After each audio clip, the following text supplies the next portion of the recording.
What's up, guys? Mike here with the Air Raid Attack Podcast, proud member of the Belly Up Sports Media and the Belly Up Podcast Network. We're going old school, so we don't know what in the world's going on with my mic, but hey, doesn't mean we still can't have some fun. And God made technology more ways than just one, so that's a good blessing in itself. Without further ado, I got a good gentleman looking forward to getting to know more of and about. Coach, I'm going to butcher it, Coach. I'm sorry. But it sounds really cool. Is it Zablocki? You got it spot on. Yes. Coach Zablocki, head coach up and head football high school coach up in Wisconsin. We'll get to know more about him and his program, and looking forward to getting to know of him. Random fact, and hopefully, I'll let him tell the random fact about his cousin's husband and what he is to the Denver Broncos. I don't want to, just in case some people's identity or safety is in hands. I definitely don't want to. But anyway, Coach, first things first, more importantly, thank you for taking the time out of your schedule to coming on the podcast, and I'm looking forward to it. Yeah, definitely. It's an honor. I love like I was telling you before, I was shoveling snow this morning, your last week's podcast, and I'm like, this would be a great time to talk some ball and get to know some new people. Yeah. And that's what I like about this podcast is the fact that it's not so much people want to go out there and get famous and be the Joe Rogans of the world and stuff like that. But really, I've met so many wonderful people, from coaches to, I just got off one with Carolina Teague over ESPN 975. And I mean, it's just all kinds of people. And Clyde, like we were talking pre-show, was, Clyde's probably one of my closest friends, considering his random beyond out the box thinking. So, but tell the listeners out there a little about yourself and your football program, Coach. Yeah, I from Upper Michigan. I don't know if you're familiar with the UP. It's connected to Wisconsin, but it's a part of Michigan. I played small college football down here in Wisconsin. That's how I ended up in Wisconsin.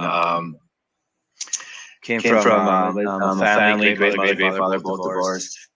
Great step parents, and I was very fortunate that way. And really I was going to be an electrician, but I still love playing the game of football. So, I had dreams, but I was a 5'8", and it wasn't happening. So I followed up to small town Sheboygan Falls, now it's rather large, with the PGA Championship year now in Kohler, and I'm right across the street from Kohler, and ended up down here and coach played ball and graduated with an education degree. Started coaching with a gentleman by the name of Jim Zablocki, who was the head coach at Lakeland College at the time. And I think kind of didn't have a job, didn't really know what to do, just kind of wing it, and just wanted to get normal football. I came from Wishbone off in high school, small school, state champion, 42 kids in our graduating class, small school, and came to run and shoot offense. I saw receivers on Sundays and Saturdays, but I was running back, and they wanted me to play slot receiver. I was like, let's figure out something called run and shoot. And the rest is history. I love the air raid. I love run and shoot. But I really found a passion in mentoring young people. And decided I taught elementary school, middle school, and now I teach high school. I've coached at a small collegiate level, and I've been head coach for 18 years now. Wow. And I was very fortunate. 26 years old, I was head coach, and didn't really know what I was doing. You just go with your heart and do the right thing, treat people the right way, and things always work out for you. And so I learned a lot under Jim Zablocki, who's the quarterback coach at Kansas right now, University of Kansas, under Lance Leipold.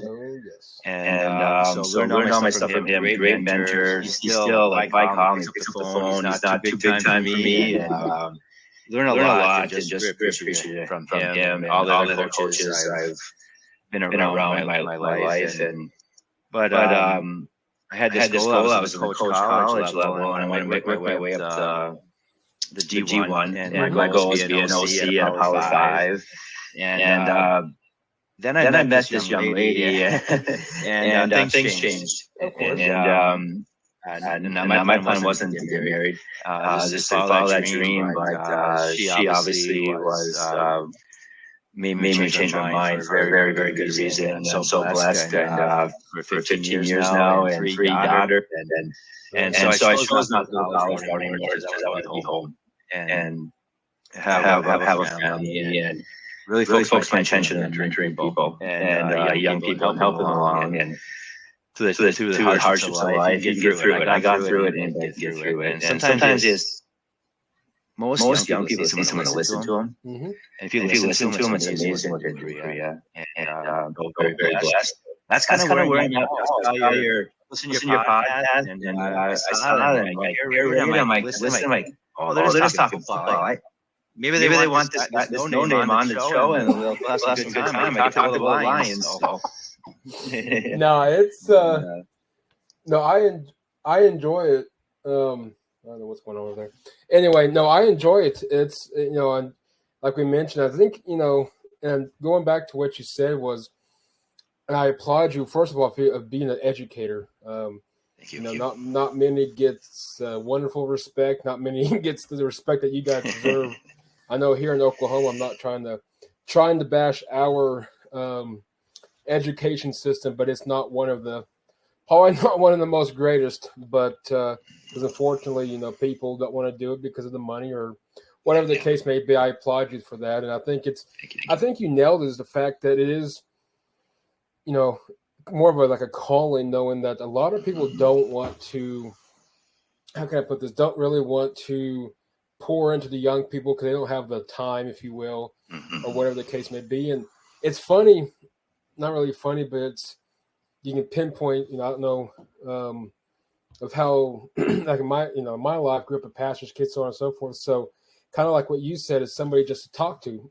So during lunch this afternoon, I randomly just a homeless guy came up to me and hey, how's your day? I was like, oh, it's good. Of course, we're in this run, this nonstop like go mode.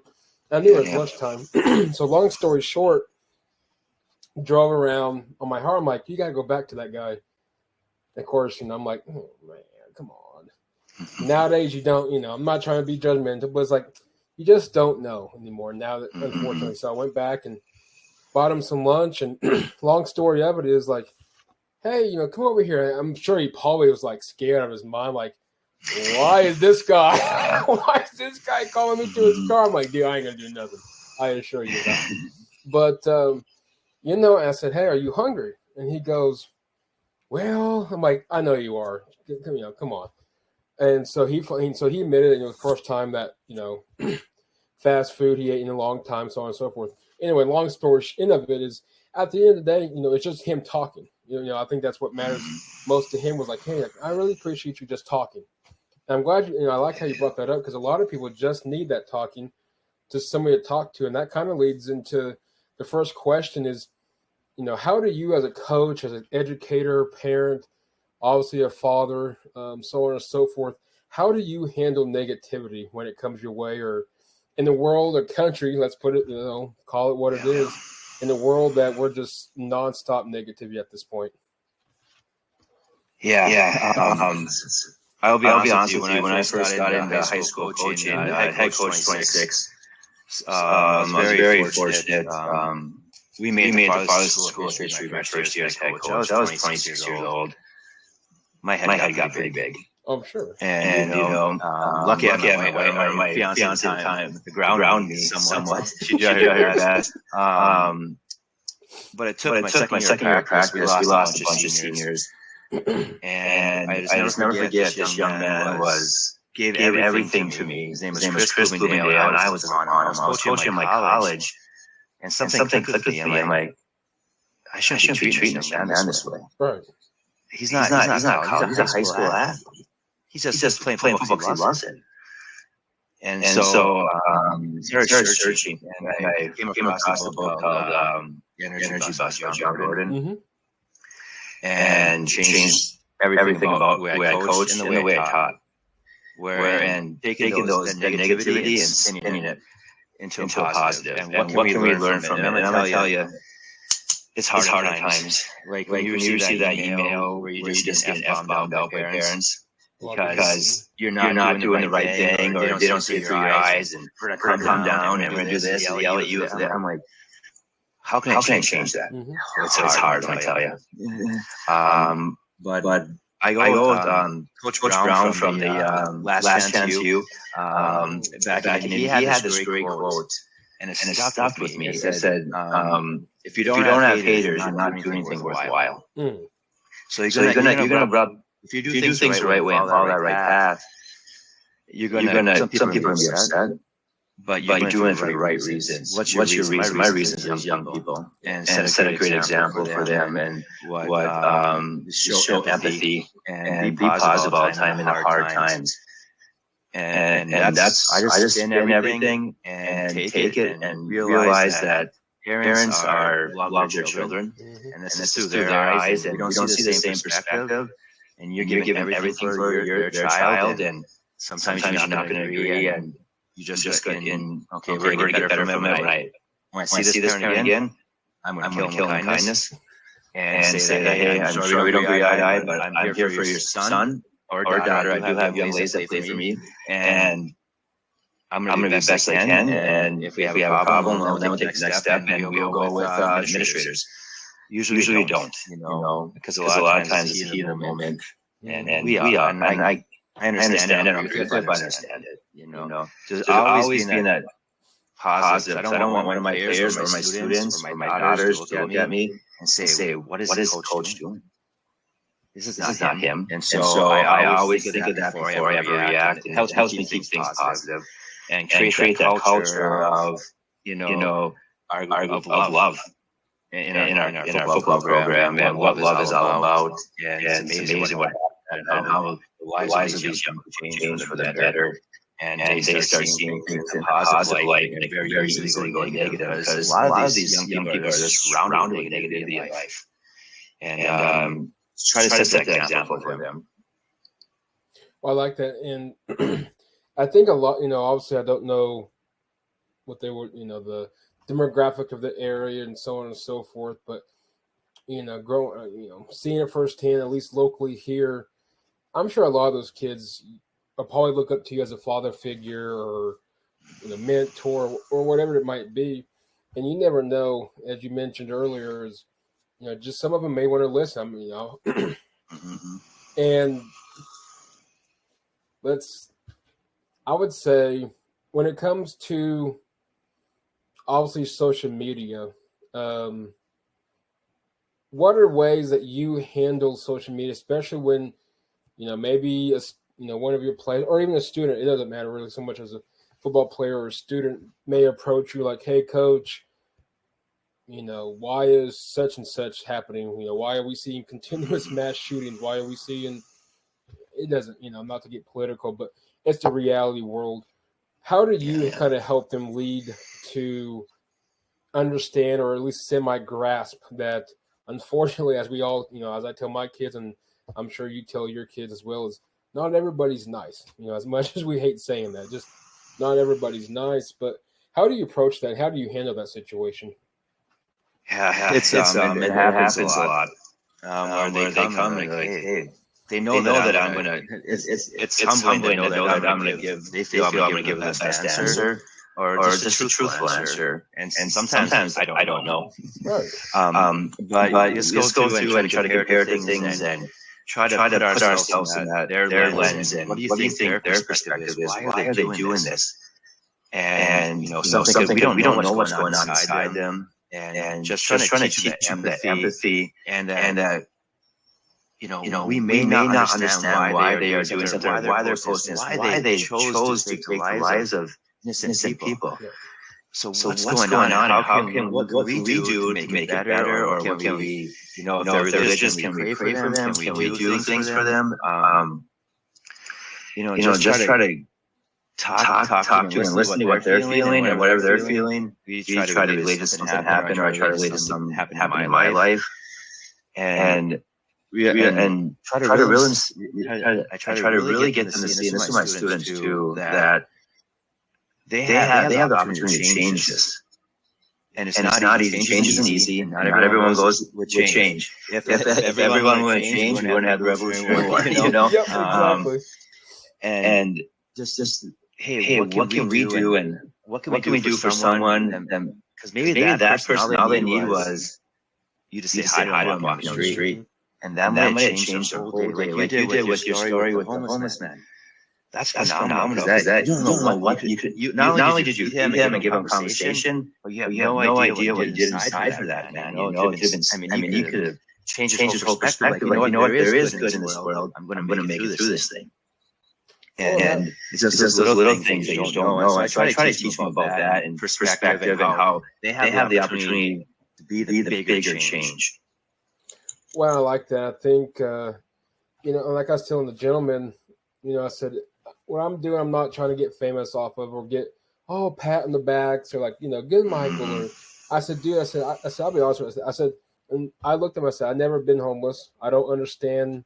I won't probably ever, but I said, I don't understand it, but I said, and I told him, I said, man, dude, I said, God loves you. And I said, I love you. I said, I don't even know you, but I said, I love you, dude. And I invited him to church and so on and so forth. And he's like, he said, this is kind of funny. I said, well, what's that? He said, my kid's been we're going to go, he's been asking to go back to church.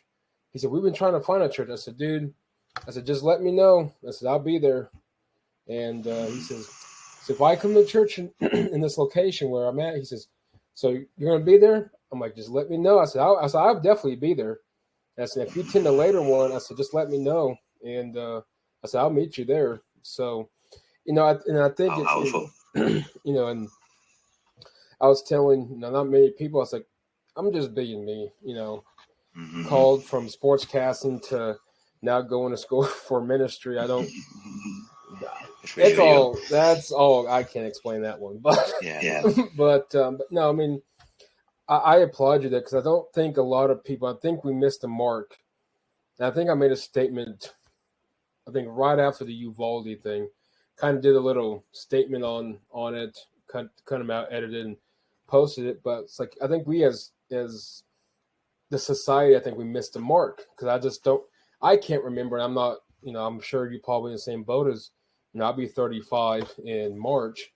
I just don't ever recall going to school literally scared out of my pants and wondering, are we going to get a mass shooting or am I even going to go see my parents at roughly about 3:30 or after football practice? Am I going to, we never had that fear. And I feel for these kids. It's like, I just can't imagine, especially some of these areas to where there's just no resources to help these, the schools and so on and so forth. So I applaud you for that. And I really do, because I think we are definitely, I shouldn't say neglecting the younger generation, but I think we're just not, like you said, leading by example in ways to how we can make a change in the world, or at least in the country, if anything else. And I applaud you for that. Well, thank you. Yeah, that's, I agree with you. We went to school, we didn't have to worry about those things. I was worried about practice. Yep. Unlike Allen Iverson, we worried about practice. And that's all. Get my education stuff, and now it's different. If you really listen to, especially these young adults that I teach, the things that are going through their mind. And I see I have 3 daughters, and 10, 8, and 6, and what they're going into and stuff like that is just like what they're dealing with, what their worries are was so different than what our worries were.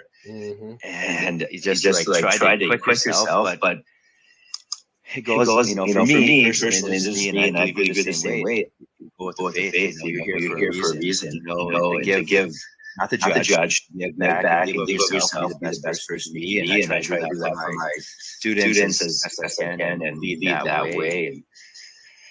But it's tough because I don't have the answers. Well, it is, and not to mention the one person, but someone reached out, like, I'm going through X, Y, and Z. And I told him, I said, I'll pray for you. I don't have, and it's okay if we don't have the answers, because I told him, I said, I don't have the answer. I just, I don't know what to tell you. And I know we always feel bad, but it's like, I don't, some days I just don't, most days than not, I don't have the answer. But I know he does if you go focus on him. But anyway, no. Of course, positivity and prayer, and obviously I'm joking on this one when people think, see, God does love the Lions. Okay, guys, it's a joke. He loves everybody. But speaking of Lions, you're a Lions fan stuck, in Wisconsin. Never been there. Hopefully one day we'll be in Wisconsin. I'd love to hook up with you. Absolutely. What's the thoughts on Dan Campbell and the turnaround he did with the Lions, and what kind of direction do you like seeing them? Because they just missed the playoffs this year. I really thought if they would have made it, they could have made a run for it. But maybe next year. What's your thoughts on Dan Campbell's turnaround in the Lions' direction coming 23? It is giving me excitement. Very nice. I've been a Lions fan for 43 years. As a guy, I always joke with my students. I have a Detroit Lions flag hanging in my classroom. And the kids know. They're so good with it. And I always say it's been almost 43 years of history. But I'm so loyal that I can't give up on it. I mean, Wayne Fonz. Oh gosh, I love Wayne Fonz. Back in the day, and Barry Sanders. Yep. I was a freshman in college and very retired, and I cried. Yeah, I was devastated. That was a decision. I don't think anybody's going to understand why that was made. Yeah, well, you start looking back at it, and maybe it had something to do with the old ownership. I'm not sure. Yeah. But he walked away. Still a big part of the community. Still a huge part of the organization. So I've been through a lot. I like Caldwell a lot. I thought he was doing a lot of good things. But the new regime in there, and they needed to do something different. Mm-hmm. And I think they hit it on the head with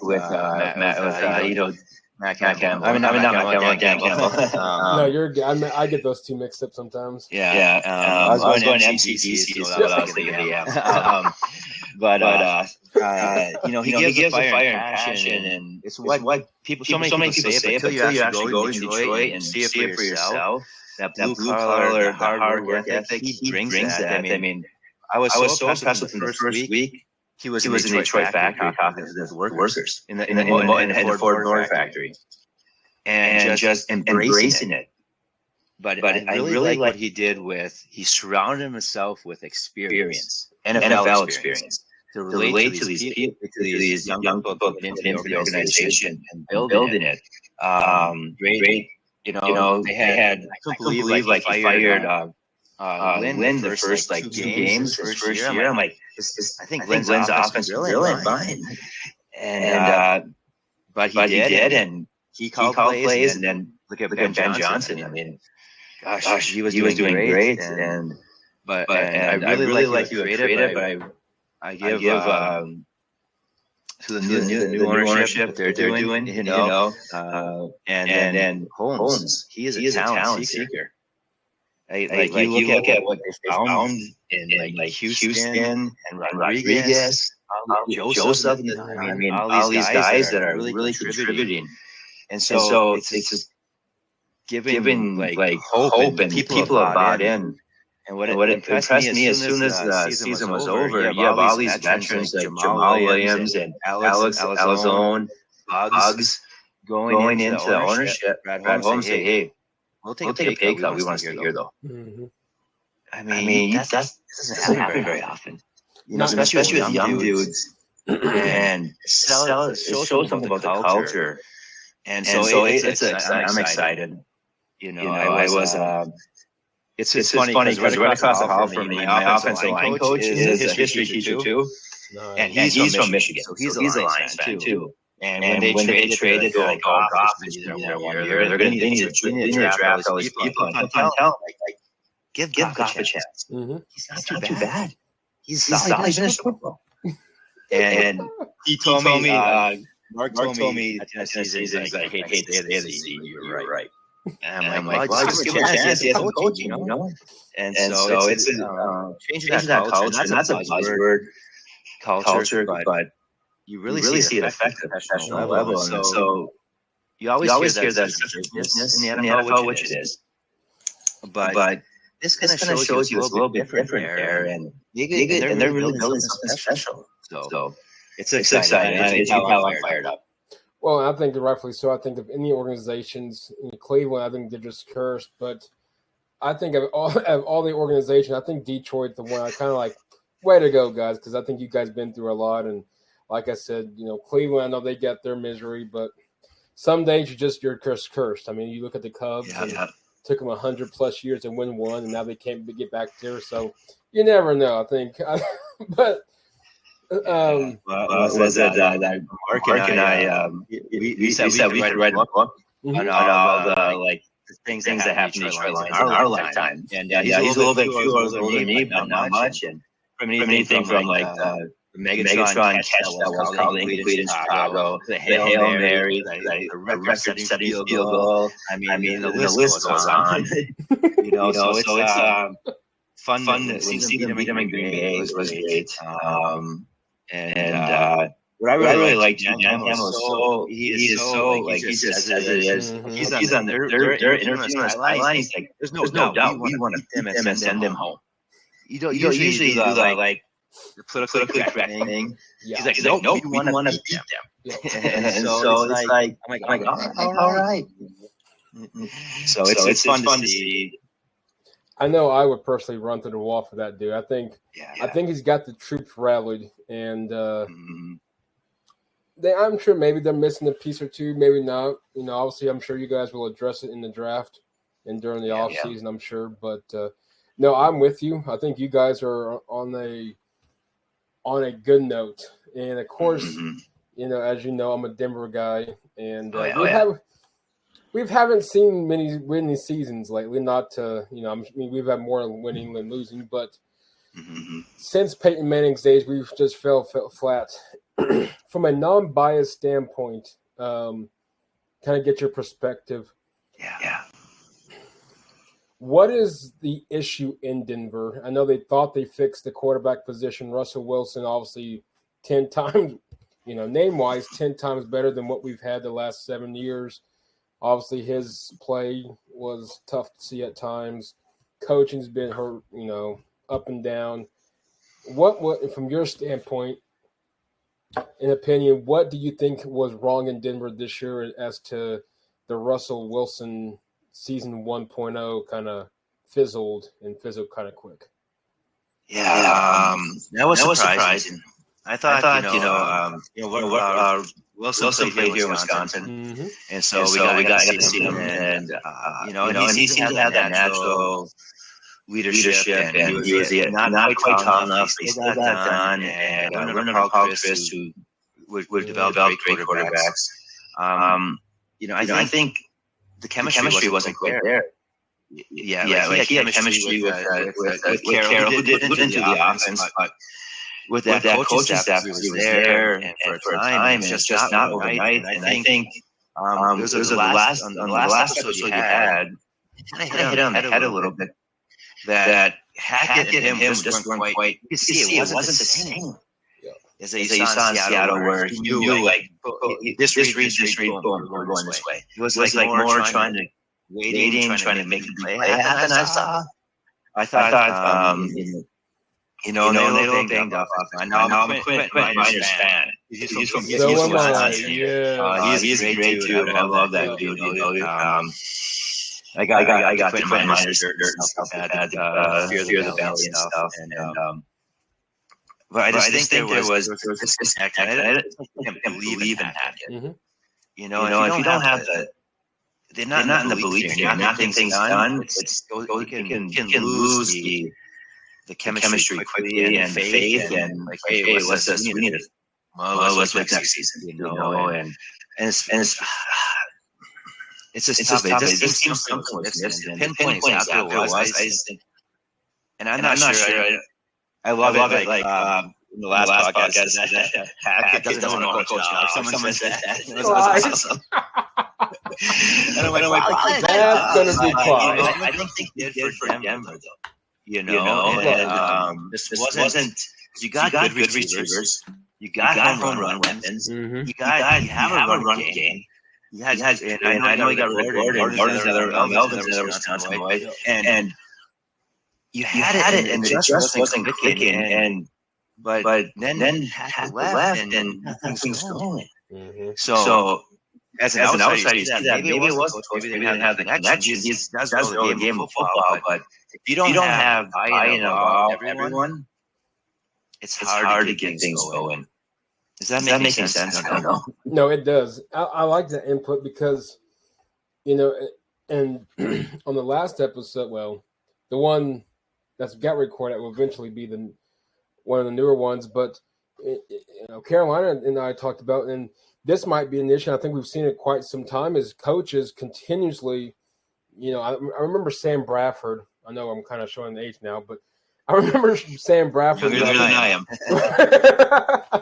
I remember, Sam Bradford coming out and saying, I can't continue to grow in the league if I'm continuously having offensive coordinators, replaced literally one after another every other 2 years or every year, depends on who you are. And, I hate, I know it's a one and done thing.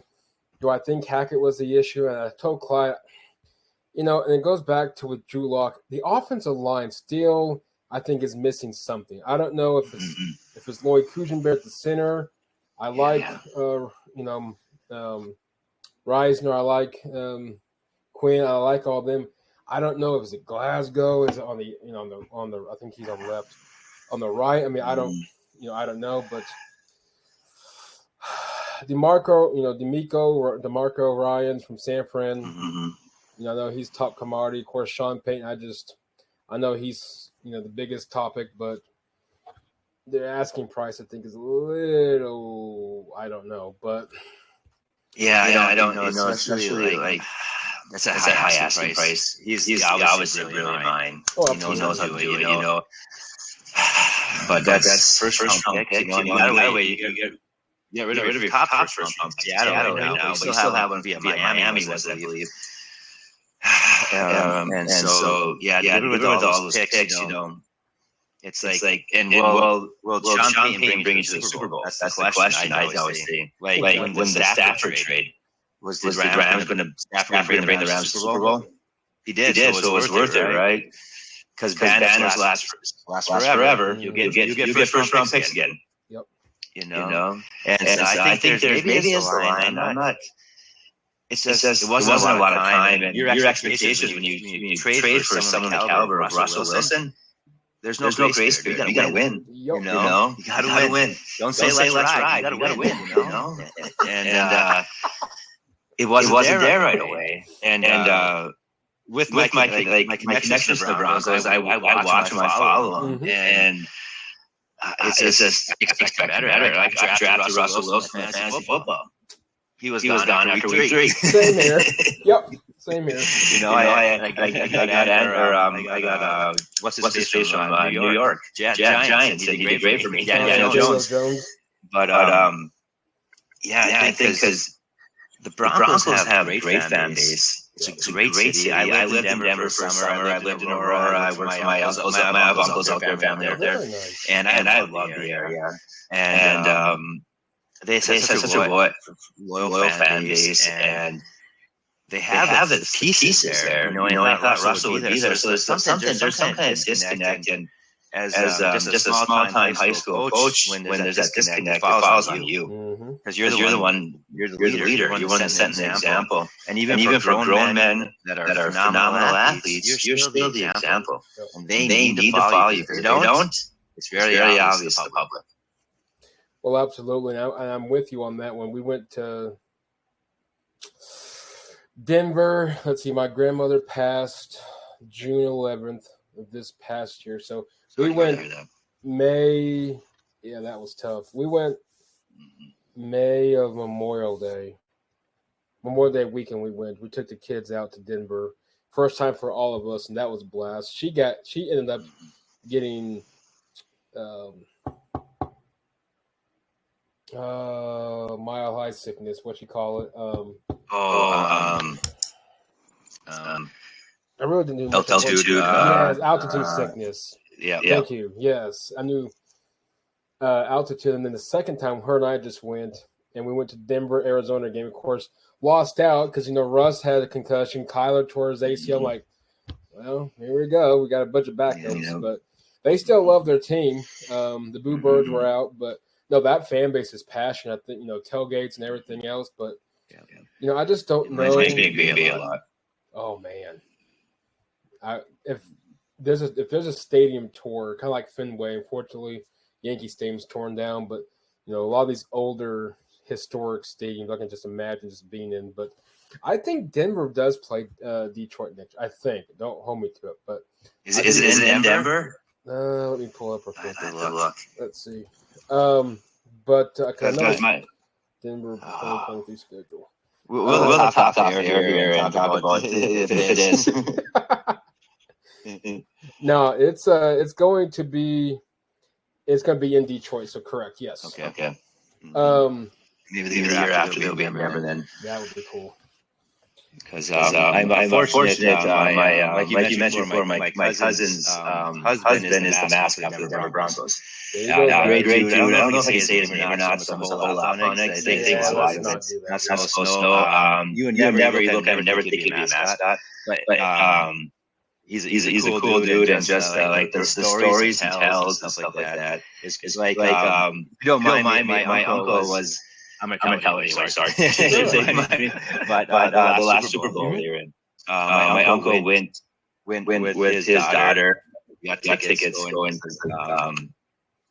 because the mascots that, and so they were in like the wives bus and stuff like that, and with like the family, and they're pulling up the stadium, just having a good time, celebrating, partying before that, and also Von Miller comes walking in. Oh. And he's like everyone, give me your tickets. I'm gonna sell them. I'm just selling your tickets. And they had great seats for the Super Bowl. And I'm selling them. And everyone's like, why? He's like, because we already won the Super Bowl. I'm telling you right now. So let's sell your tickets, get you some money, and celebrate anyway. Wow. So my uncle like never tells that story all the time. Wow. Yeah, it's so cool and stuff like that. And so, he said he'd get me on the field if we ever go to the Bronco game. So, when Detroit's in town, we might have to meet up. I'll keep that in mind, Coach. I'm gonna hit you up. I'll DM you my number. Like, hey, so I heard from the last comment. First time you were on, you were hooked now. But no, I will. I'm at my word. I'll same here. I'll definitely keep that one in mind. Yeah. Speaking of quarterbacks, and one that we all love to hate, but you got to respect the man, Tom Brady. Carolina had a wonderful personal intake on him, but what's your thought? Well, first of all, we all know he's one of the greatest to play. Yeah. Have we now finally seen potentially the end of Tom Brady? I mean, I know he said a few years back he wants to play till he's 50. I think he's 45, 46 now. Yeah. His play is starting to really decline. I mean, obviously he's showing some flashes. I'm not going to just completely knock him out of the water like he's just a wash-up. But towards the end, it's starting to kind of suffer. In your opinion, have we seen the end of TB12, or do you think he's got one more year, but not in Tampa? Yeah, I don't. You said it. He is arguably the GOAT. Arguably, you can argue. I don't know if they ever come with exactly who the GOAT is. He arguably is, and I'm not saying he is, but people will go. Right. Exactly. What he's accomplished, probably never see again. It was in that. I thought it was that interception was the first half in that last playoff game where it wasn't like it was like one of the first times I ever thought Tom Brady. I'm like, what is going on? That's not Tom Brady. And love or hate him, it's like Aaron Rodgers. Love or hate him, you respect their talent. Yep. And I'm like, you don't see that very often. And then you watch the game as it went on, and maybe it is because Peyton Manning, what a phenomenal quarterback. You could tell that last year in Denver, he might have the zip on the ball. but won a Super Bowl. Yep. And all those things, and eventually you get to that stage in life where you just don't have the zip on the ball anymore. You still have it up here, but sometimes your body, like when I play old man basketball in the morning, I think it, I might do it. And I think that's I think he might try one more year if he get the right situation. But then it's developing chemistry with your receivers all over again. It's develop maybe a new system. All those things all over again. He's been through it, so he knows. But it might be harder for those receivers that are still there to catch on. And it's going to take a lot of offseason work to get in sync. He's kind of signed Green Bay where the receivers weren't in sync the first half of the year. That was evident. But I think that might be the biggest thing. Does he have enough in him to go through the whole offseason with a new group of receivers, learn a new offense, maybe new terminology? Does he have it in him to fire T side? If he does, I think more year. If not, I think, I don't know if he might ever be as great as him accolades-wise. Yeah, I'm kind of with you. I think parts of me wants to say, I think, one more year. Now, whether or not that's in Tampa, whether or not he may go with Josh McDaniels out in Vegas, whether he goes back to New England, I don't know. I don't see that one. But I think he won more, but it wouldn't surprise me at the end of the day that he may give this up. I would just hate for him to go out the way he did. But I mean, I was wondering if he was won that first Super Bowl in Tampa. He was just right off the sun. That's what I think. Like Elway did. It's not a bad way to go. That's the best way I would have if I was in that position. NFL playoffs are wrapping up. We're down at the conference championship weekend. Joe Burrow, which I'm not a fan of. I think I've said it multiple times on podcasts. He's proven me wrong, so power to him. Of course, being a Broncos guy, Chiefs, I just can't stand, but I got to respect the team. Bengals Chiefs rematch from last year's AFC Championship game. Does Cincy get back to the Super Bowl in Arizona, or could we see Kansas City back in the Super Bowl? I agree. I mean, since he's proven right now, they're like, hey, they're just going. Like love or hate him, he knows how to win football games. But what I'm impressed with him by is he knows how to command a team. He's like a Patrick Mahomes, know how to command a team. Where the players play for him, his teammates play for him. They're not. You never see him bad mouth another. I often as a high school coach, I watch the reaction of players, especially the quarterback, as I coach QBs and I call the offense for high school. How does a quarterback handle himself when the negativity is, of course, steps in? Where it might not be for interception, but it did. How do you handle it? Because you know that receiver is feeling terrible. How do you handle that? I watch that a lot. You see like a Trevor Lawrence, go and pick his teammates up. You see that with Mahomes, you see that with Burrow, where they pick their teammates up, and it seems to be more success on the road. I tell you what, Cincinnati's defense coordinator playing great plans. The shutdown like Josh Allen. I mean, look at that situation for the game. It starts close, snow on the field. You're like Gill's Mafia. There's no way the Bengals are going to win this game. Yep, they did. They took it to him. So it's like, what can stop them again? They beat Kansas City once. Why can't they do it again? But I do think Kansas City without Tyreek Hill is a lot more weapons, a lot more balance. Maybe not the explosiveness, but you take they look like those like hybrid running backs they have now that are running the football and they look like wide receivers. But they're running power. I mean, I guess the game plan is keep Mahomes in the pocket. You know, I don't know. It's they look good, but if anybody can do it, it's Joe. You know, he'll command his team and take advantage of situations. And former in high school, a former opponent of mine, him and I were talking, and through text messages, and he said, look at some of the game film. Joe Burrow going back to LSU never makes the same mistake twice. Never makes the same mistake twice in a game.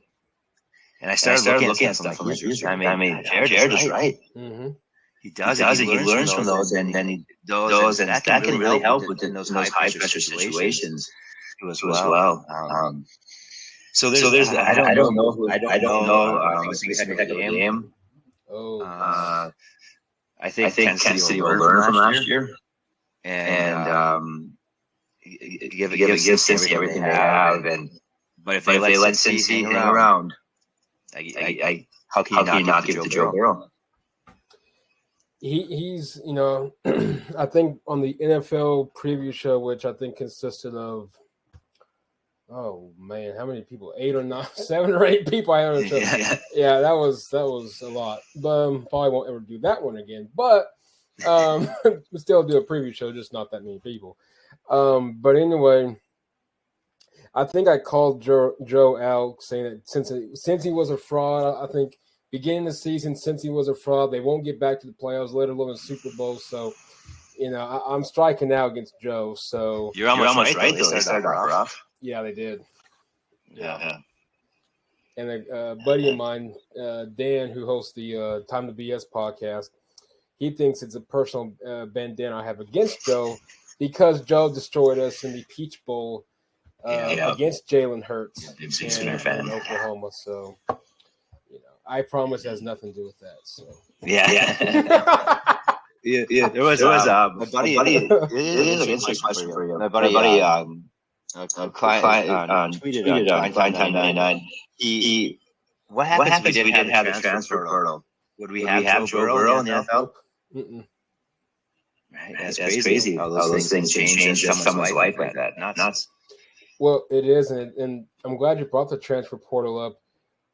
Is it a good thing for? I know I'm hearing mixed at this point. I'm trying to stay positive, but it's really starting to kind of give me a bad, not really bad vibe, but a bad, like, you guys earn it for a specific reason to be, like Brent Venables said, headed into this first season, which that was a train wreck, but like he said, I want people that's committed. I don't want you to sit there on National Signing Day and say I'm committed, or you're going to tweet out some I'm committed and then backtrack a year later, let's say, for example, and enter the transfer portal. I know OU lost a ton of – I mean, you see it's not just OU. You see it every university, a lot of people transferring.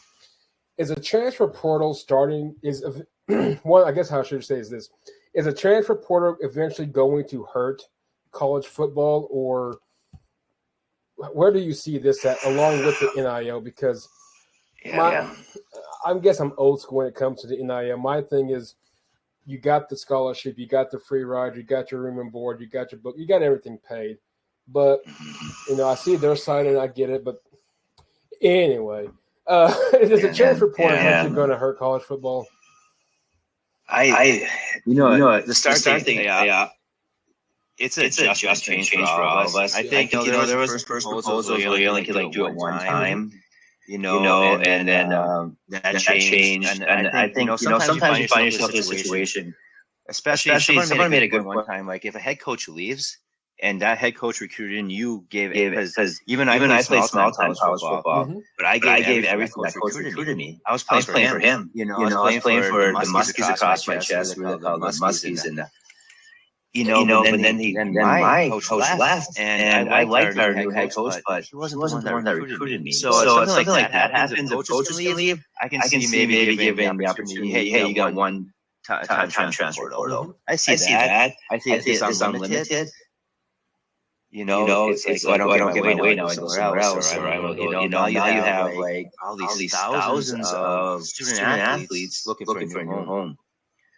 And what happens if they don't get picked? But what I see down at the high school level now really starts trickling down, where you have these high school athletes that are on the waiting for that Division I offer. Maybe they're smaller. They go to like North Dakota State University. but they're waiting. But North Dakota has to wait for the transfer portal. So you're finding these like high school athletes that usually would get an offer and commit and probably be that 4-year person there. Now, no home.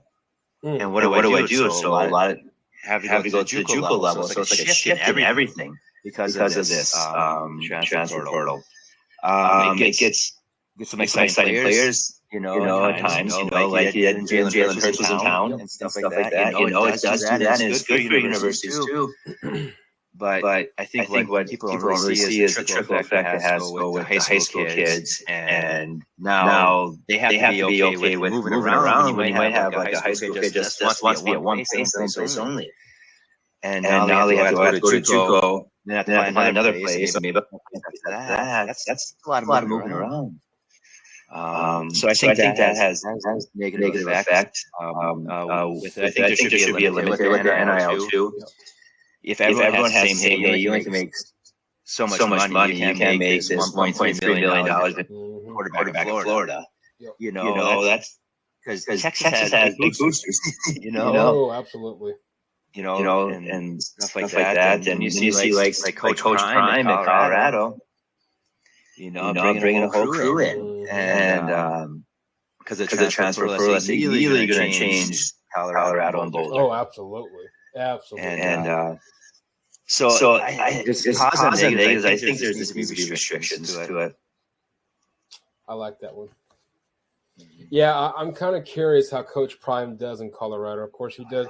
He did a pretty good job. I shouldn't say pretty. He did a good job at Jackson State, and I understand. People are like, well, that's level of competition, so on and so forth. Regardless, he did a phenomenal job. I'm kind of curious how he does in Boulder, and especially a program that's, as I think I mentioned 2 or 3 weeks ago, a dead buffalo. They got to resurrect a dead buffalo, but no pun intended. But during the speaking of off season and transfer portals, during the off season, what do you usually do? To get your mindset away from football, if that even is possible. What are your favorite things? It's possible. Yeah. I especially with having young girls, and my wife Jessica picks up. She's a rock. There's the old saying that behind every good or great head football coach, I'm not saying either. There's even a better wife. And she holds it down. So I really kind of I do coach track. Very nice. I assist, but I just spend as much time with my girls and with Jess, and just try to golf that. The way we set up our program is like every Thursday night we have team feeds where parents make food, and my girls come in, Jess comes in, and really try to model to my young men that I coach. I'm a father, first and foremost. I live by a pyramid of priorities where my faith is number one. My family is part of my job. Even in myself. I always myself. And it's a whole decision process that I teach my players to help make those decisions. I'm showing that, I'm modeling that with that. So they're still part of the football program is where I'm getting at. I kind of get off and rambling. I'm sorry. So I show that too. So I really show it in the off season that I am driving them everywhere after school. So there's swimming lessons, piano lessons, dance lessons, ice figure skating lessons, all those things. But I do like. I listen to a lot of podcasts. I listen to a lot of motivational, positive things. People that are well known, that make a huge impact in people's lives. What do they do to get there and try to learn about them? I always better myself, but during COVID, I became an amateur. I'm going to say amateur barbecuer. So I love doing that. So I've been researching it. Actually, next weekend going back up to Upper Michigan to our cabin. And I'm smoking a whole hog on cinder block pit and stuff, and got a couple of different smokers. And actually, the kids at the school in the metal fabrication shop made me a homemade smoker for me. As a token of thanks. Whoa! And so I just I have the Easy Man Smoker, the telesmoker, from the stick smoker to cinder block, and I like to do that. And my doctor doesn't like that I do as much when I'm really check up. I love doing that, and I can do it with my girls. They help me, and they learn about it, and I bring it in for the players. I always thank you to my seniors. I always make a big feast and stuff, and that's fun to do. And I just like the active old man basketball and stuff like that. I do like the golf. I'm not very good, but it's a good way to make connections with people and stuff. And along with podcasts, I'm an avid reader. I love reading. Didn't in high school at all. But I love reading those good motivational books. What is your favorite podcast you're really into right now, and your favorite book you're reading? Or what? All right, so that's. I do like one I'm on right now. Hey, I'll take that. Hey, it's good. What I love about it is when I start listening, I'm like, I love the realness about it. Mm-hmm. It's like my buddies and I sitting down here watching a game talking. And that's what intrigues someone like me is just being real, talking about the real things and what we're really thinking, So I do like that a lot. I listen to a lot of the Jordan Positive You. I'll listen to Jocko. He always says some crazy stuff sometimes. But great stories. I love the storytelling. And what's my one? What's it? There's a couple. Joe Daniels. He's a football coach. I was on that one a few years back. And that's a really good one. I'm the one missing one too that I listened that I was on. I'm trying. My man Tony Shifton, Hog Football Chat. Oh yeah, podcast all about offensive line. Very. And I gotta say his name because he's a really good friend. Might be really mad at me. But just talking. The game of football. You alluded to talking about the Broncos. It's one of the trenches. Right. Plato. You got the most dominant defensive line. You will win football games. And he's just a great soul. Reminds me a lot of you. Just down to earth, great soul, and fun to talk to. So those are the kind of podcasts I listen to. Book-wise, one of my favorite books of all times is The Right Kind of Heroes. It's about Coach Bob Shannon, East St. Louis High School Flyers, how we took this inner city program and changed it to a national power. And it's the nuggets you get out of that is just amazing. To see what he did at that, and I read that book once a year, just because something reminds you why you do it. Mm-hmm. It's not for the X's and O's. It's not for the KHI high school football. Well, some places not in Wisconsin. Right. Yeah. But it's about building those relationships, setting that examples that can have the impact in life. Because when you get that thank you card unexpectedly from a player saying I want to hopefully be like you someday, what price do you have on that? You can't. That's price. That's what it's about. And I love Chop with Gary Herder too. My Chop from Metcalf. That's once a year. Book for me too. I was trying to find. I know many people are like, what are you looking at? I am trying to find one book, and I'm not seeing it. I'm sure I'm going to find it when I'm not on the spot. Anyway, no, I'm a big podcast person. I think, as someone that was trying to pursue radio, and unfortunately, the radio kind of, in the world that we live in now, it's almost dying. I know here in Oklahoma City, a few years back, they, who was it? Anyway, they did a, Tyler Media. They did a, massive layoff and stuff like that. So, I follow some people on Twitter that that there's on-air personality, and they literally said that this is just a dying job, and that eventually they're just going to, podcasts will either be one of those things that's going to take over, or eventually, radio just better get your old CDs and download music. We see a lot in Apple Music, and I don't know what Google uses or Android uses, but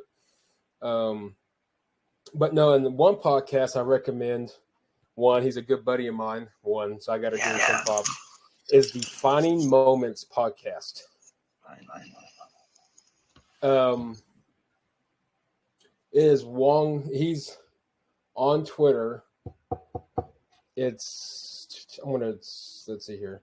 I think I'm going to, but he's a wonderful, this dude's, you're talking about down to earth. He is one of those guys that you can be yourself, to him, but at the same time, his content is off the chart. And I just sent you a DM, at least of the host, and his podcast would be on his page because for some reason I can't find his podcast. Anyway, he's in the leadership episode series with a good buddy of mine, Tom George, who is the CEO and founder of QB Impact, which is one of the world's largest football training facilities and camps.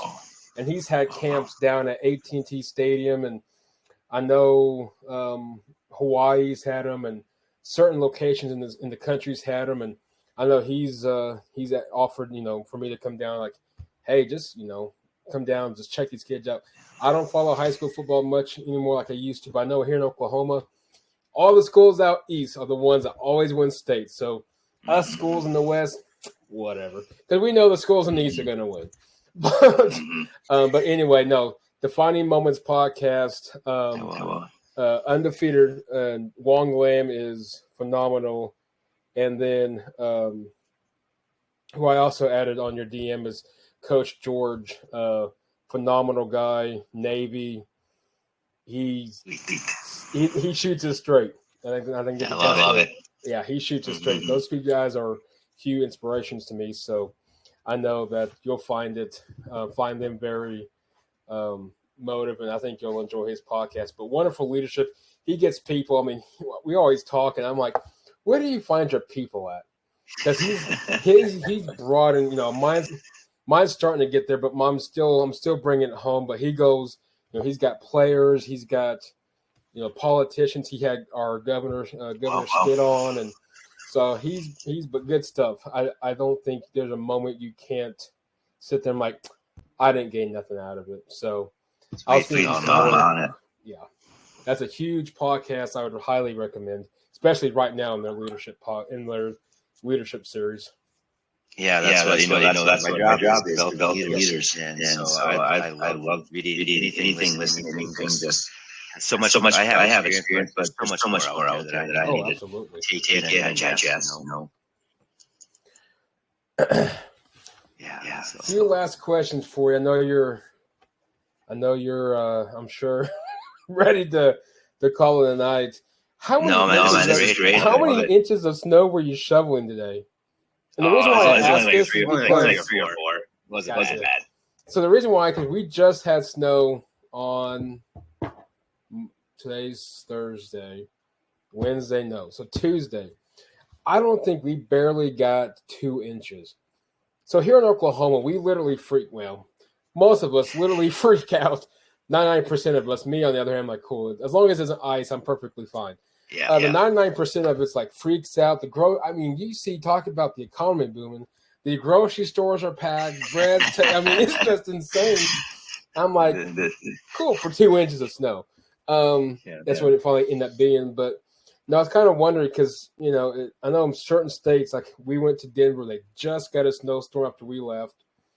And a buddy of mine was like, yeah, he said in Denver they have some heated roads and stuff like that because they get a lot of snow. I'm like, really? I'm like, yeah. Well, here on the other hand, Oklahoma City, you just hope and pray that the snow chunks has dumped the salt because it's you and the grace of God.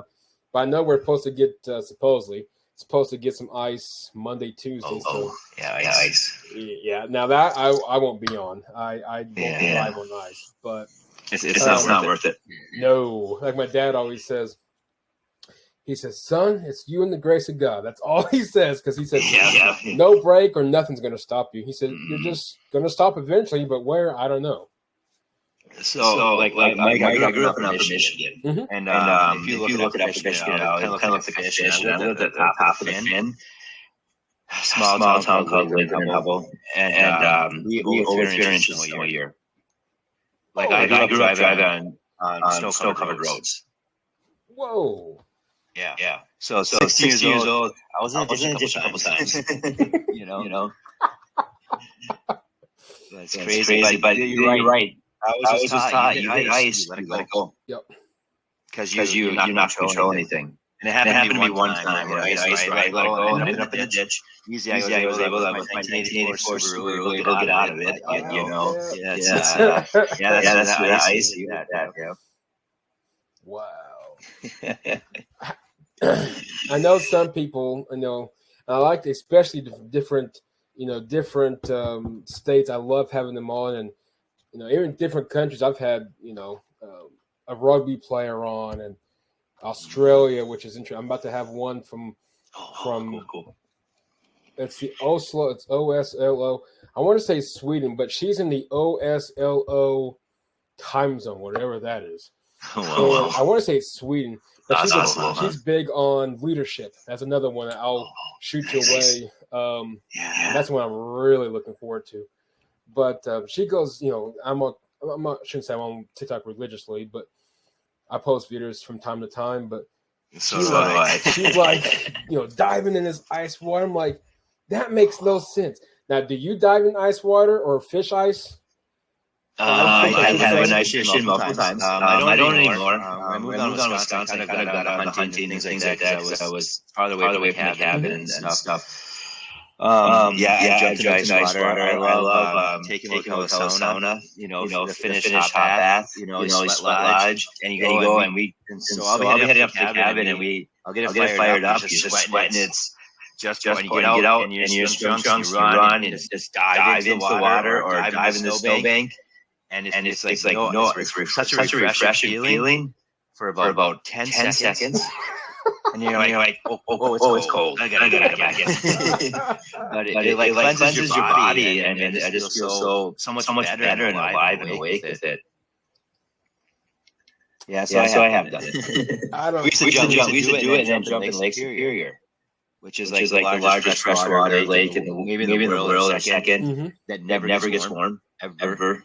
It's ice cold all the time, even when it's 98 degrees outside. Wow. And we used to take a sauna and then jump in that. It was fun, but kind of crazy.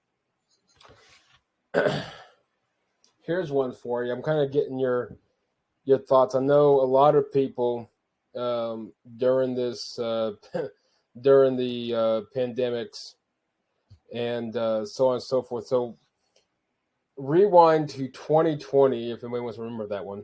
Rewind to 2020.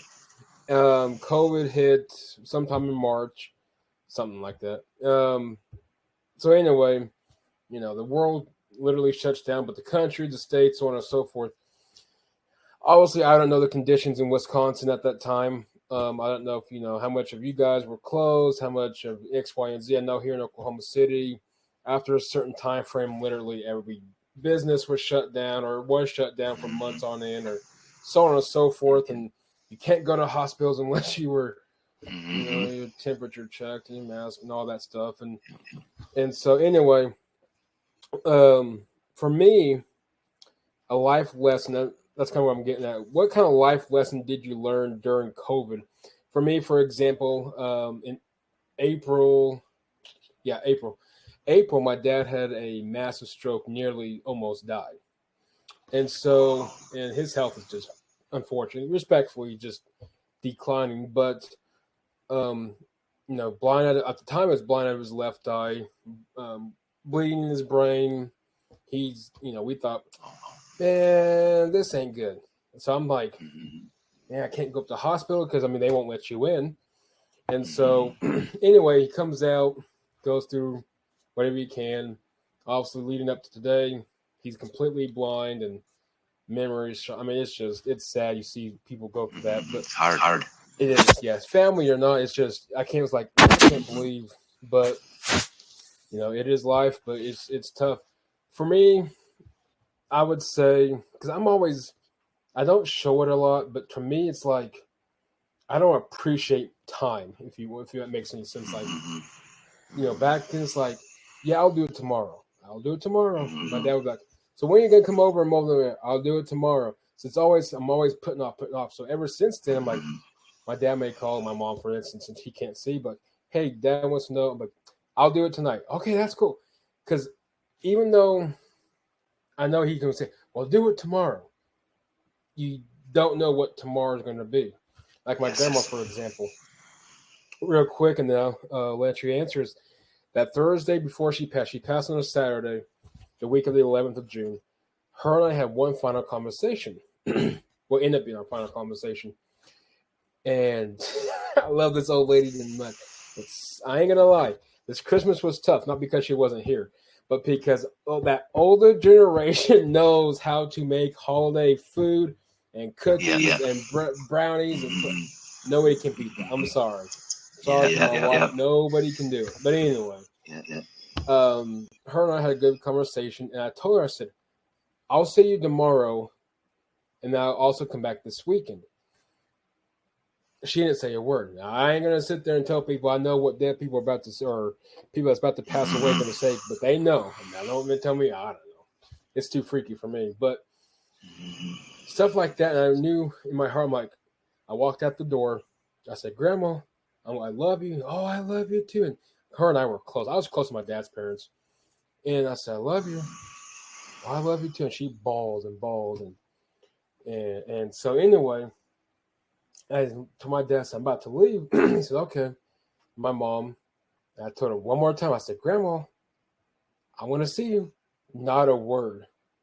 Yeah, because I like that. Because I shouldn't say I like that, but it brought back to 2020 was enjoy the moment that you're in now. Don't worry about tomorrow. Don't worry about that aspect, the weekend, because in her mind, she knew I'm not going to make it past Saturday. I mean, she obviously knew. Don't tell me how those people know, but they do. This, that, and something else. So anyway, long story short, what did 2020 teach you that you might have not, maybe an aspect or appreciated or whatever the case might have been, prior to what they call pre-COVID, prior to pre-COVID to what now they call is post-COVID? What was some life lessons that you learned and that you kind of didn't realize you whatever during that time frame, and then kind of changing it since? There's a lot. I think you and I probably got for 2 hours talking about things. Because I had a similar situation with my father than your grandmother.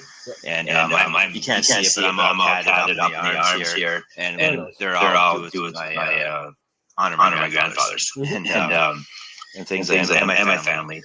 I didn't like you alluded to, Mike. I didn't realize how busy I was.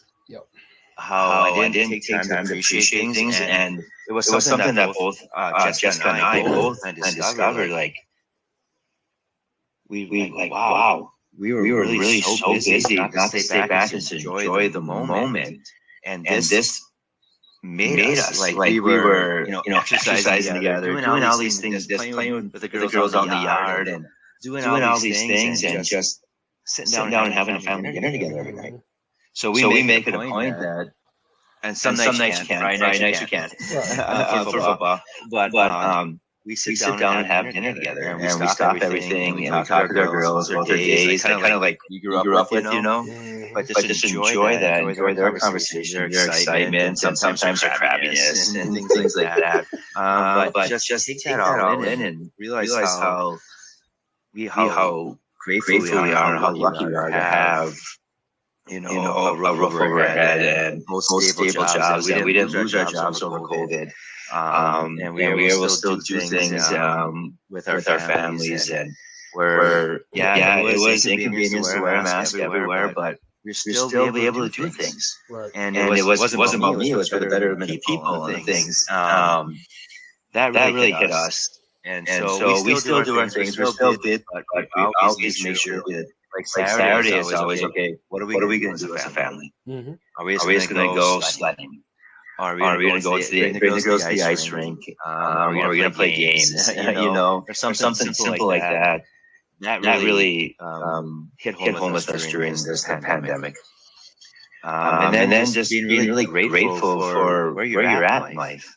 We don't need to keep on chasing And I'll be honest, I was a chaser. I always wanted the bigger, I want the better job. I want to be big time coach and things like that. Well, there's so many coaches that said it. Make the big time where you're at. And right. And so I looked at myself like, I'm a high school teacher. I love my job. I get to teach U.S. history, the freshmen, which I love, and then world history to sophomores. I'm a head football coach at, we're a small school, but we got 25% of the boys' population plays football. Very nice. And how lucky am I? And what an impact I can make. And my girls are the water girls on Friday nights. They're driving around the golf carts and practice with the managers. They're at track practice, and all the high school kids are loving them and part of it. I'm like, I don't think there's a price tag that could ever replace this right here, because it's family. Forget about me, I love you. And that really that home for me during COVID. But man, I got to talk about that with your grandmother, what you felt. The last conversation with my grandfather was very, very similar. Yeah, I'll have to. I'm actually starting another podcast, which should be starting next month. Oh, good for you, man. Journey to Glory. It's going to be a Christian-based podcast, and a lot of insight. I got some people, lined up. I shouldn't say lined up, but got someone lined up, and it's going to be a 3 to 4 part series. You're looking at motivation. You're looking at self-worth, because society in itself is just, you're this and that's all you are. And then of course, relationships, not so much, husband and wife, boyfriend, girlfriend, fiance, but, broaden, friendships, relationships within families, of course, your relationship with Christ. I mean, the list goes on. So, but yeah, I'll definitely, I'll shoot you my DM, and I'd love to have that conversation, because it's interesting. And I know a lot of people always, because not many people know what she said. I kind of shared it when I did her funeral a few days after, but to me, it's just this guy, like, how do you, I mean, I know we're way off topic, but it's okay. How do you know, like, I know obviously she knew she was, she was on hospice in February 20th. I was down at Paycom Center, or downtown Reno. And then from February 20th to June 11th, I mean, it just went bam. I mean, it just went like literally clockwork, and a quick one to boot. But it's like that final few days, it's like how, I don't know, it doesn't really freak me out. It just gives me goosebumps, because I can't imagine, hey, Mike, I shouldn't say this, but I'm going to anyway. Or I can use my grandpa because he's passed on. Hey, Robert, you have, and they gave him 7 to 8 years to live. I think he lived, 10 or 11. But you have 7 to 8 years to live. So he passed away my senior year, in 2006. And so I'm thinking, he semi-died when my dad was shaving him, but enough to start him where he kind of jumped. But the night of, obviously, he passed. But it's like, how do you know? I just don't know. I don't know. But to me, kind of, it's interesting. I'm a guy that really wants to know, like, tell me more. But then you realize, well, these answers we won't ever know, because until we personally deal with it ourselves. But yeah, we'll have to, because I kind of like to know yours, and of course, I'll be glad to express mine, because it's interesting. It is. And we can talk like I found my wife's grandfather. It's crazy how like they tell the story. I never got to meet him, but he woke up one morning, rolled over, gave his wife a kiss, and said, "You were a phenomenal wife. Thank you for everything." And it was like 30 seconds later, he passed. And no one knew. He knew. I mean, that's it's like those things. It's like, wow. And it's like mind-boggled. Well, it is mind-boggling. I know where people are like, well, how in the world do we go for this? I don't know, but who cares? I don't know, but it's okay. It's always great. I love the conversation. And it's like, you look at it, and it's like, well, but it's like, you can't, like we talked about earlier, I don't have the answers. Literally, we don't have the answers to this. Yeah. I don't know what my grandma was thinking, or my grandfather, or your grandfather, or people that we knew passed on before us. I mean, I don't know because we can't. We don't know. That's like how faith, right? Yeah. So, but God rest her soul. But now it's. I like your polo, by the way. I'm a big Under Armour guy. I'm like, I like that. Well, in our DM, give your address. We'll get you something out in Oklahoma City for you. So, sweet. If I need to pay up, let me know. I'll be glad to. No, you're good, man. Final few questions, and then,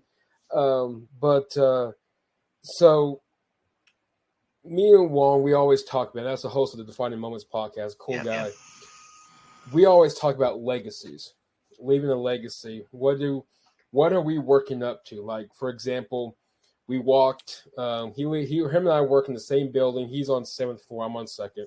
He owns his business. I'm trying to get up there with him. We walked around. We walked around in our parking lot about 4, 5, 6 times around, maybe longer. Anyway, I told him, I was like, "Hey, what's your goals for 2023?" He told me his goals.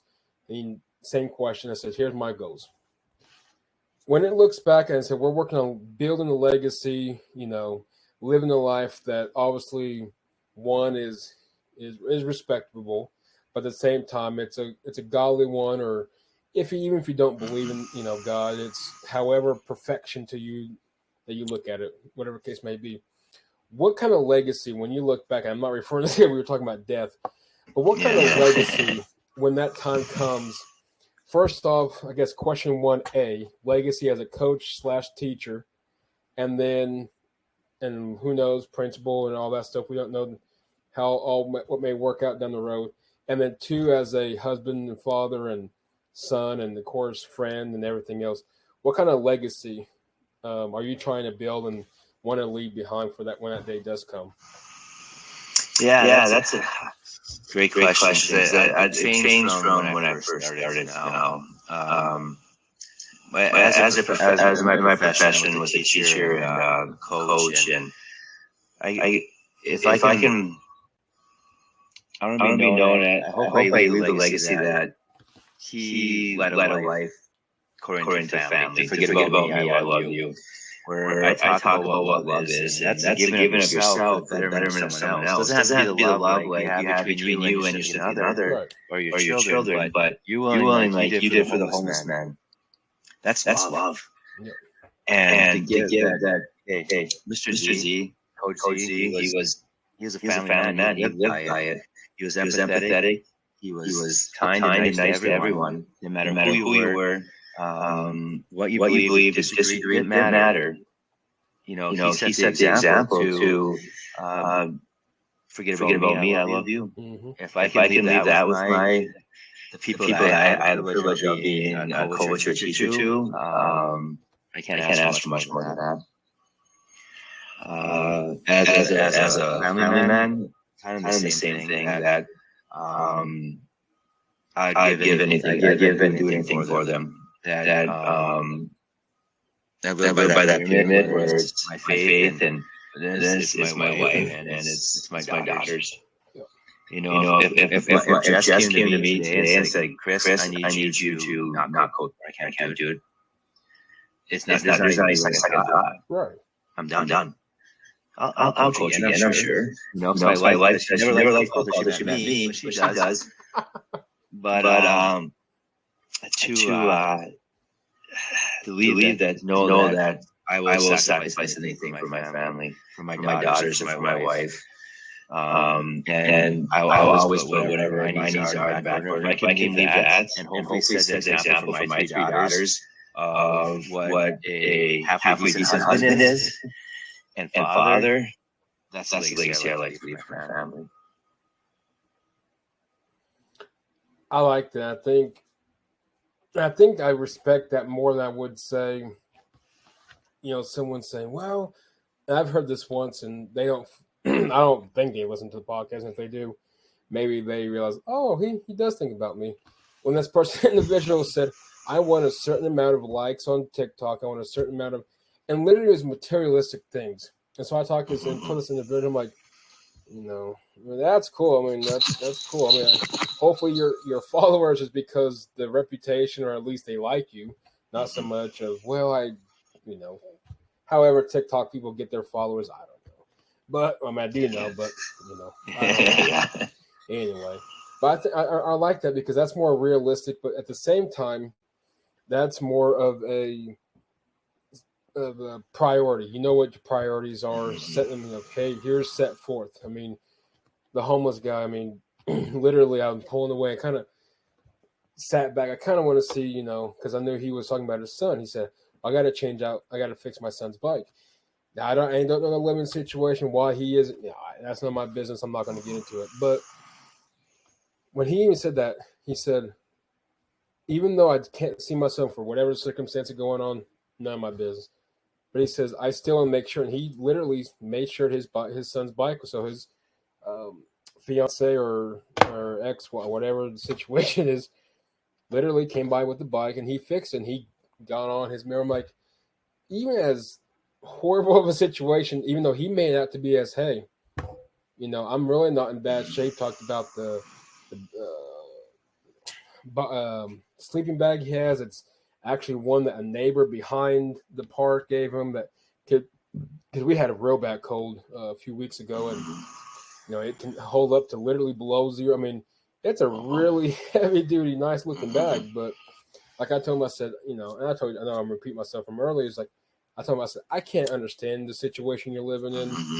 I know you don't have to tell me your whole personal life, unless you feel comfortable. Now, I don't know. He said a few things, but nothing that was like, well, why are you, but no, I respect your legacy part, because in the end, it's like your main concern is your priorities, instead of, I want to be a state football winning coach of 10 times. Well, a lot of high school coaches and a lot of high school programs didn't win 10 times, unless you're in a state, unless you're in a conference like high school. You're giving the kids, and you know what, you lead them. Yeah, you can't. Talent level is going to vary every year. Yeah, I played in high school, and we were the worst team every year. But guess what? Our rivals right down the street won. I think it was ended up being 16 or 15, some ridiculous amount in a row, but whatever. But anyway, but no, I respect that. And the last question I'm going to give to you, and you don't have to answer it or be one that you can think of, is if, let's just say, I ain't going to say money because I think that's an unfair question. But if a certain, not even dream job, but if that one job, like you and your wife talked about, like, hey, so-and-so reached out to me and I really wanted to pursue it, but at the same time, this is home. What's the process, if you will, when it comes to maybe potential? I don't know if it maybe happened in the past, or you never know what could happen in the future. How would you handle that, or what's the process when it comes to you and your wife when it makes big decisions, maybe of a bigger job down the road, or what you may consider your dream job? It's like we communicate. We go through the process, and good friend of mine, I coached with him for 8 years with his Imperial, very successful business entrepreneur, that if you have a process, a good process, you always make the right decision. And so that's why I made the pyramid priorities, and I teach my players that, and my wife and I will go through it, and if it's best for our family, and it's going to make a better life for our family, with still not taking away what we appreciate and our values and what we have here, then we may make that decision. But it's always our process is to go through the kind of like the pros and cons checklist, and why we want to do it. And part of that is looking at the time commitment right now. And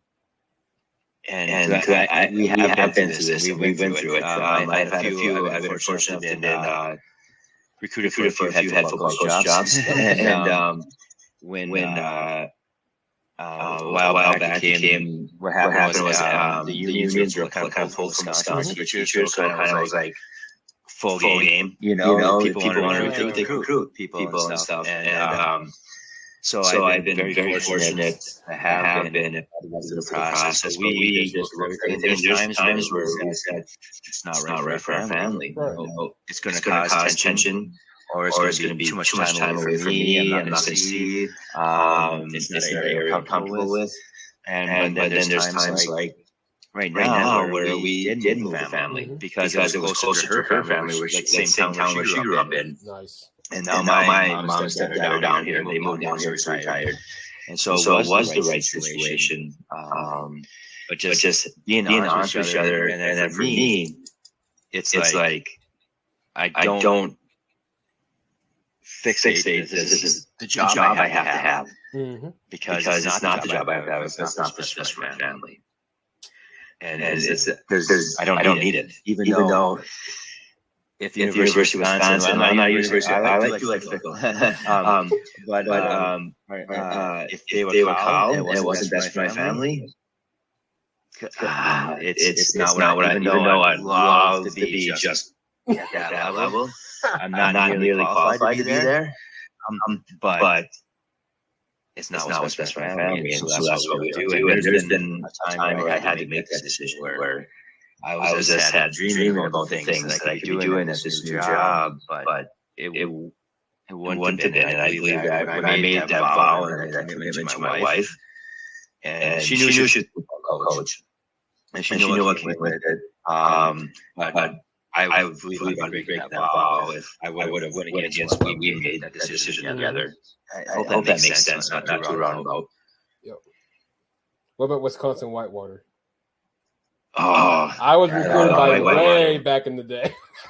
Whitewater, man. They got a great thing going down there. They're looking for a head coach right now. Are they?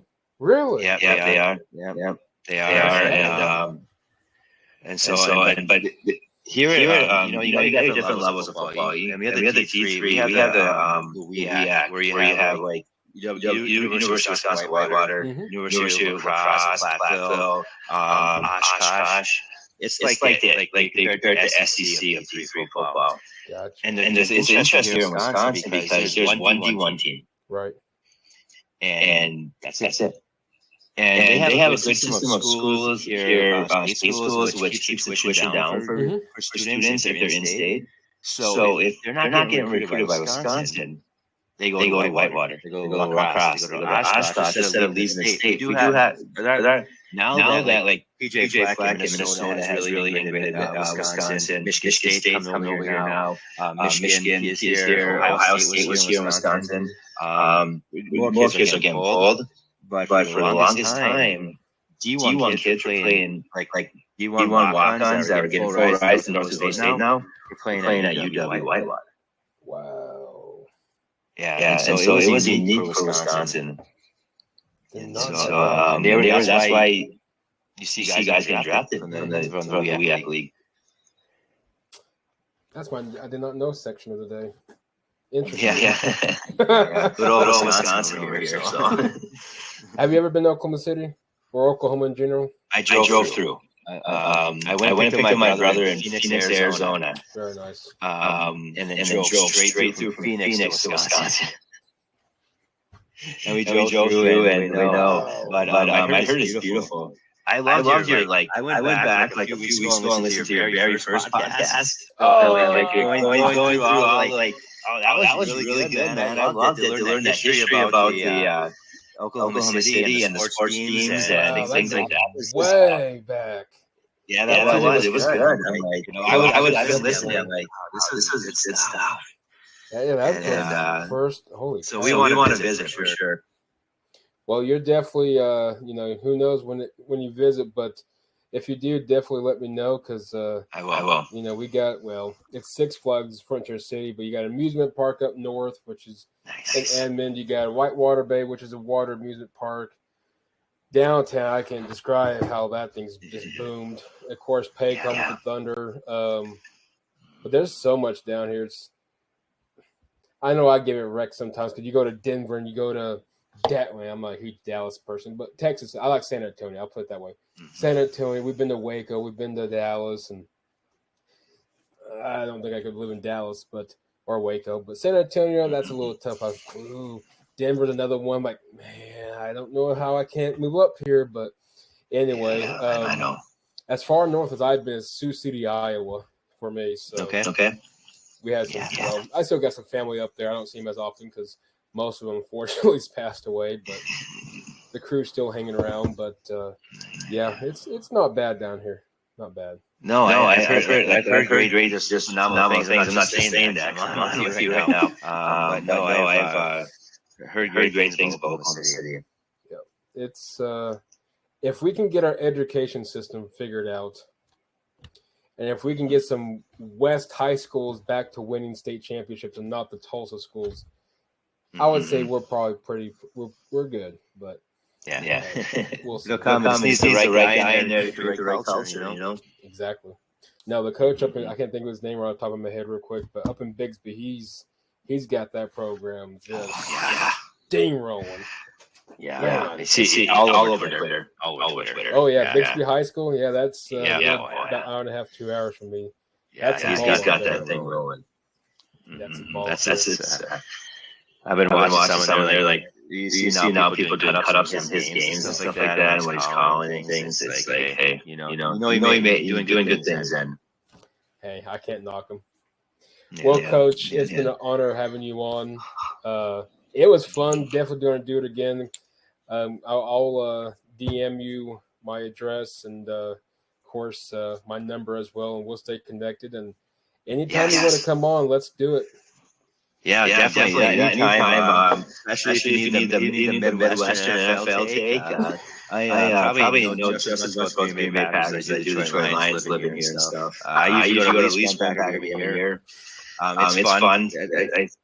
It's like I wear my Barry Sanders jersey, and people are good. They'll buy me a beer because I have a Barry Sanders jersey on and stuff like that. And I was a fun fact. I was sixth grade. Detroit Lions beat Green Bay Packers at Lambeau. Mel Gray ran a punt return back to win the game, and then they went a big losing streak, like 18 years in a row. They lost to Green Bay, and then I was at the game where they beat them again. And that was 2016 maybe, something like that. Basically past the field goal. And so I'm sitting there cheering, and they're interviewing Megatron. They're in the interview with Golden Tate, and I'm a Notre Dame fan. And I'm yelling, and I have my Barry Sanders. Golden Tate comes over and ambles my arms, and I was on the front of the Detroit Free Press with Golden Tate jumping in my arms. Detroit Free Press is a big public paper in Detroit. So I love Packer games. You know, many Packer fans said how happy they were for me when that happened. It was unbelievable. Just kind-hearted people and stuff like that. So if you ever get a chance, we go to a Packer game. It's some experience. I think it's fun. It's a fun experience. Let's see. I think it's Detroit. I think we go to Green Bay next year. I think it's Detroit, Green Bay, Chicago's the road ones. I think Minnesota comes to Denver. I think that's how that works. I'll have to double check. Yeah, we have to check it out and see if we get something lined up here. Yes, sir. Yeah. So I was definitely say we live about 50 minutes from Lambeau. Nice, man. You're right down, man. Yeah. Sheboygan is great. This area. I mean, if you're a golfer, beautiful golf courses, but we're 50 minutes from Milwaukee, 50 minutes from Sheboygan. I mean, from Green Bay. Sorry. Wow. Well, I'm like you. I go golfing now. I'm not going to be very good. We may stay at a few holes, probably a little bit longer than we should, but that's always good times. No, it's just I just have fun now. Like I'm going to make bad shots. It's just the way it is. But it's that one shot that makes me come back. Yep. You know. Yes, sir. Yep. Well, Coach, right, man. It's an honor having you on, Coach Zablocki. I like that last name. Reminds me of the what's that little funny humor segment where it's the substitutes guy, Pete and something. He's mispronouncing everybody's names. Blockis. Aaron. Aaron, yes. I can see that. So I was in the office and I'm like, Zablocki. I'm like, oh, this is a perfect segment. If that's not how you say his last name, I'm going to say it anyway, Zablocki. Like Jake Vaughn or something. It's like Jack. You mean? Yeah. That was a great skit. You mean Blake? Yeah. Balaki. Yeah. All right. You've been listening to the Air Attack Podcast, brought to you by Belly Up Sports and Belly Up Media. Coach, honored to have you on, and looking forward to doing it again. It was all my honor. I'm so grateful and thankful for being part of this. Absolutely. You've been listening to the Air Attack Podcast. Same time, same place next week. We'll see you all then. Take care.